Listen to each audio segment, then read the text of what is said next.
Hello மக்களே, வாங்க இன்றைக்கி நம்ம ஸ்டுடியோவுக்கு வந்து புதுசாக ஒரு ப்ராடக்ட் வாங்கியிருக்கோம். சேர் மாதிரி ஒரு க்ராப்ஸ் ஒன்று தான் நம்ம ஆர்டர் போட்டு இன்றைக்கி வாங்கியிருக்கோம் அமேசானில் இருந்து. வாங்க எப்படி இருக்குங்கிறத பார்க்கலாம். பேக்கிங் குவாலிட்டிலாம் நல்லா நீட்டாக குவாலிட்டியாக தான் போட்டிருந்தாங்க. மெட்டீரியலும் நல்லா தான் இருக்குது. வுட்டு தான். வுட்டில் வந்து மேலே வந்து நமக்கு குஷன் மாதிரி வரும். அதில் வந்து உள்ள ஸ்பாஞ்சு மாதிரி வச்சு நமக்கு வந்து ஃபுல்லாமே மோல்ட் பண்ணி கொடுத்துருந்தாங்க. சூப்பராக இருந்துச்சு. நமக்கு பேக்கிங் குவாலிட்டி தான் கீழே போட்டாலும் உடையாது, அந்தளவுக்கு நீட்டான குவாலிட்டியில் நல்லா வந்துருந்துச்சு. வுட்டுமே நல்ல வெயிட்டு தான். சின்ன பிள்ளைங்க உட்காந்துக்கலாம், பெரிய பிள்ளைங்களுக்கு எப்படி செட் ஆகும்னு தெரில.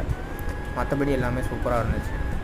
நமக்கு இந்த மாதிரி ஸ்பாஞ்சு கொடுத்துருந்தாங்க உள்ள லிப் டைப் மாதிரி போட்டு, அதில் நம்ம வச்சு இது பண்ணிவிட்டு அப்படி பெரட்டி போட்டு நம்ம வந்து கீழே வந்து நம்ம அந்த கால்லாம் வந்து ஃபிக்ஸ் பண்ணுற மணிக்கு போல்ட் டைப் தான் கொடுத்துருந்தாங்க. நம்ம வச்சு இந்த மாதிரி சுற்றினாலே போதும், நமக்கு நீட்டாக வந்து நல்லா ஃபிக்ஸ் ஆகிரும். அதுக்கப்புறம் சின்ன பிள்ளைங்களுக்கு யூஸ் பண்ணிக்கலாம். ஃபோட்டோ ஷூட்டுக்கு நல்லாயிருக்கும்.